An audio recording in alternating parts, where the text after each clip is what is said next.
各位，我啱啱頭先咧就睇完呢個舞台劇叫《Eddie My Love》。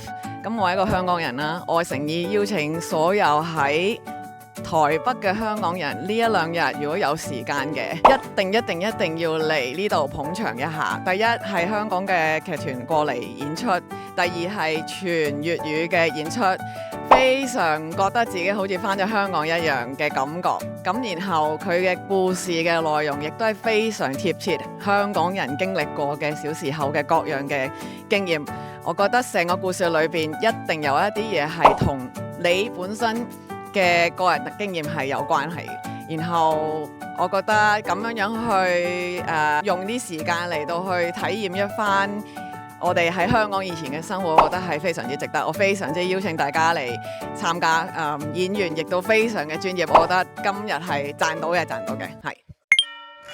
做乜嘢啊？